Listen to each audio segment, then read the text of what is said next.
April 9-നാണ് ഗുരുഗ്രാമിൽ മാന്യമായ ശമ്പളം ആവശ്യപ്പെട്ട് തൊഴിലാളികൾ പ്രതിഷേധം തുടങ്ങിയത്. ക്രമേണ ഏതാനും തൊഴിലാളികളിൽ നിന്ന് അതൊരു സംഘടിത പ്രതിഷേധമായി മാറി. പ്രധാന വൻകിട അന്താരാഷ്ട്ര കമ്പനികളുടേതടക്കം ഫാക്ടറികൾ പ്രവർത്തിക്കുന്ന മനേസറിലെ ഇൻഡസ്ട്രിയൽ മോഡൽ ടൗൺഷിപ്പിലേക്ക് സംഘടിച്ചെത്തിയ തൊഴിലാളികൾ അക്രമാസക്തരായി. പിന്നാലെ പോലീസ് ഇടപെടലും കേസും.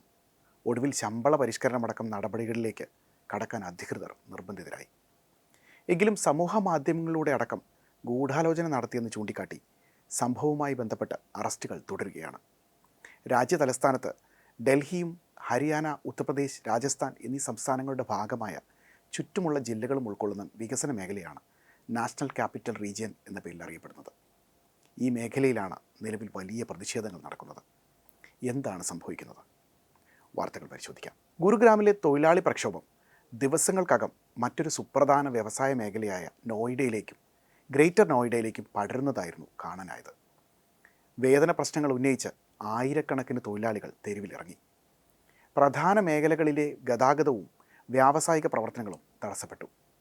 ഹോസിയറി കോംപ്ലക്സിൽ ഏകദേശം ഒരാഴ്ച മുൻപ് ആരംഭിച്ച പ്രതിഷേധങ്ങൾ ഇപ്പോൾ ഇക്കോടെക് സോണുകൾ ഉൾപ്പെടെ ഒന്നിലധികം വ്യവസായ മേഖലകളിലേക്ക് വ്യാപിച്ചിരിക്കുകയാണ്. രാജ്യ തലസ്ഥാനത്ത് തൊഴിലാളികൾക്കിടയിൽ വർദ്ധിച്ചു വരുന്ന അസംതൃപ്തി പ്രകടമാക്കുന്നതാണ് പ്രതിഷേധങ്ങൾ. ശനിയാഴ്ച നടന്ന മാർച്ചിനിടെ തൊഴിലാളികൾ പോലീസുമായി ഏറ്റുമുട്ടിയതോടെ സംഘർഷം രൂക്ഷമായിരുന്നു. ഏറ്റുമുട്ടലിനിടെ ഒരു വനിതാ തൊഴിലാളിക്ക് സംശയാസ്പദമായ സാഹചര്യത്തിൽ വെടിയേൽക്കുകയും ചെയ്തു. ഇതിനു പിന്നാലെ അധിക സേനയെ വിന്യസിച്ച സർക്കാർ ആവശ്യങ്ങൾ അനുഭാവപൂർവ്വം പരിഗണിക്കാമെന്ന് തൊഴിലാളികൾക്ക് ഉറപ്പ് നൽകി. എന്നാൽ പരിഗണിക്കുകയല്ല, നടപ്പിലാക്കണമെന്ന ആവശ്യത്തിൽ ഉറച്ചു നിൽക്കുകയായിരുന്നു തൊഴിലാളികൾ. തിങ്കളാഴ്ച വീണ്ടും പ്രതിഷേധം കനക്കുന്നതാണ് കാണാനായത്. പലയിടത്തും പ്രതിഷേധക്കാർ അക്രമാസക്തരായി. പ്രതിഷേധക്കാർ വാഹനങ്ങൾ നശിപ്പിക്കുകയും ഒരു വാഹനത്തിന് തീയിടുകയും ചെയ്തതായാണ് പോലീസ് റിപ്പോർട്ടുകൾ. ഉയർന്ന വേതനത്തിനും മെച്ചപ്പെട്ട തൊഴിൽ സാഹചര്യങ്ങൾക്കും വേണ്ടിയുള്ള ആവശ്യമാണ് പ്രതിഷേധങ്ങളുടെ കാതൽ. ഹരിയാനയിലെ മനേസർ മോഡലിന് സമാനമായ പരിഷ്കരണമാണ് തൊഴിലാളികളുടെ ആവശ്യം. മനേസറിൽ പ്രതിഷേധത്തിന് പിന്നാലെ സർക്കാർ മിനിമം വേതനത്തിൽ 35% വർധനവ് അംഗീകരിച്ചിരുന്നു. വർദ്ധിച്ചു വരുന്ന ജീവിത ചെലവും പ്രത്യേകിച്ച് ഇന്ധനവില ഉയർന്നതോടെ ഭക്ഷ്യവില കുതിച്ചതാണ് പ്രക്ഷോഭത്തിന് വഴിമരുന്നിട്ടത്. മാരുതി സുസുക്കി പോലെയുള്ള പ്രധാന കമ്പനികൾ പ്രവർത്തിക്കുന്ന മനേസറിലെ വേതന വർധനവ് നോയിഡയിലെയും ഗ്രേറ്റർ നോയിഡയിലെയും തൊഴിലാളികൾക്കും പ്രതീക്ഷയായതും മറ്റൊരു കാരണമാണ്. തുടർച്ചയായ സമരങ്ങളും പ്രതിഷേധവും ഉൽപ്പാദനത്തെയും വിതരണ ശൃംഖലയെയും ബാധിക്കുമെന്ന് കമ്പനികൾ മുന്നറിയിപ്പ് നൽകുന്നുണ്ട്. തൊഴിലാളികളെ മടക്കിയെത്തിക്കാൻ സൗജന്യ ഭക്ഷണവും പ്രോത്സാഹന സമ്മാനങ്ങളുമടക്കം നോയിഡയിലെ കമ്പനികൾ ഈ ദിവസങ്ങളിൽ പ്രഖ്യാപിച്ചിട്ടുണ്ട്. എന്നിട്ടും പ്രക്ഷോഭങ്ങൾ തുടരുകയാണ്.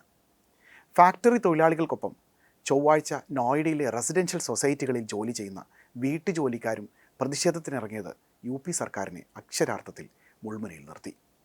സെക്ടർ 121 ക്ലിയോ കൗണ്ടിയിൽ 100 കണക്കിന് തൊഴിലാളികൾ ഇത്തരത്തിൽ പ്രതിഷേധവുമായി ഇറങ്ങി.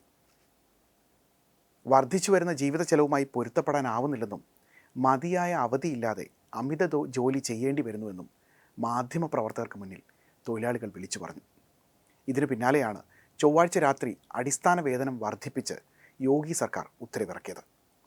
ഗൗതം ബുദ്ധ നഗറിലും ഗാസിയാബാദിലും അവിദഗ്ധ തൊഴിലാളികൾക്ക് പ്രതിമാസം കിട്ടുന്ന ശമ്പളം 11,313 രൂപയിൽ നിന്ന് 13,690 രൂപയായി ഉയരും. അർദ്ധവിദഗ്ധ തൊഴിലാളികൾക്ക് 15,059 രൂപയും വിദഗ്ധ തൊഴിലാളികൾക്ക് 16,868 രൂപയും നൽകുമെന്നാണ് സർക്കാർ പ്രസ്താവനയിൽ പറയുന്നത്.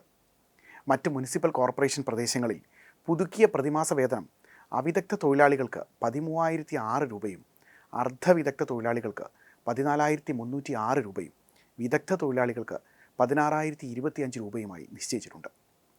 ശേഷിക്കുന്ന ജില്ലകളിൽ അവിദഗ്ധ തൊഴിലാളികൾക്ക് പ്രതിമാസം 12,356 രൂപയും അർദ്ധവിദഗ്ധ തൊഴിലാളികൾക്ക് 13,591 രൂപയും വിദഗ്ധ തൊഴിലാളികൾക്ക് 15,224 രൂപയും ലഭിക്കും. ഇതുകൊണ്ട് നിലവിലെ സാഹചര്യത്തിൽ ജീവിക്കാനാകുമോ എന്ന ചോദ്യം മാത്രമാണ് ബാക്കി. ഇതിനു പിന്നാലെയാണ് നോയിഡയിൽ തൊഴിലാളി സമരത്തിനിടെ ഉണ്ടായ സംഘർഷത്തിന് പാകിസ്ഥാൻ ബന്ധമുണ്ടെന്ന ആരോപണം UP തൊഴിൽ മന്ത്രി അനിൽ രാജ്ഭർ തന്നെ ഉയർത്തിയത്. പ്രക്ഷോഭങ്ങളെ അടിച്ചമർത്താൻ അതിൽ മികച്ച ആയുധമില്ലല്ലോ. സമരക്കാരിൽ സ്വദേശികളില്ലെന്നും പുറത്തുനിന്ന് വരുന്നവരാണെന്നുമാണ് പോലീസ് പറയുന്നത്. ഡൽഹി അടക്കം NCR മേഖലകളിൽ വിവിധ സംസ്ഥാനങ്ങളിൽ നിന്നെത്തിയ ആയിരക്കണക്കിന് തൊഴിലാളികളുണ്ട്. വീട്ടുജോലിയും മാലിന്യ നീക്കലുമടക്കം മിക്ക തൊഴിലും ഇവരില്ലെങ്കിൽ നിശ്ചലമാകും. ഒരു രാത്രി ഇരുട്ടി വെളുത്തപ്പോൾ ഇവരെല്ലാവരും പ്രതിസ്ഥാനത്ത് നിൽക്കുകയാണ്. അങ്ങനെ നിർത്തി സമ്മർദ്ദം ചെലുത്താനാണ് പോലീസ് ശ്രമമെന്നാണ് ആക്ഷേപം. സംഘർഷവുമായി ബന്ധപ്പെട്ട് തിങ്കളാഴ്ച രാത്രി വരെ 300-ലധികം പ്രതിഷേധക്കാരെയാണ് പോലീസ് അറസ്റ്റ് ചെയ്തത്. 100-ലധികം പേരെ ചോദ്യം ചെയ്യാനായി കസ്റ്റഡിയിലെടുക്കുകയും ചെയ്തു. CCTV ദൃശ്യങ്ങൾ പരിശോധിച്ച് കൂടുതൽ ആളുകളെ തിരിച്ചറിഞ്ഞ് വരികയാണെന്നും അവർക്കെതിരെ കർശന നടപടി ഉണ്ടാകുമെന്നുമാണ് അധികൃതരുടെ മുന്നറിയിപ്പ്. അറസ്റ്റുകൾക്കും ഭീഷണികൾക്കും അപ്പുറം മാന്യമായ ശമ്പളത്തിനും ജീവിത സാഹചര്യത്തിനുമുള്ള മുറവിളികൾക്ക് എത്ര പ്രസക്തി ലഭിക്കുമെന്നാണ് അറിയാനുള്ളത്.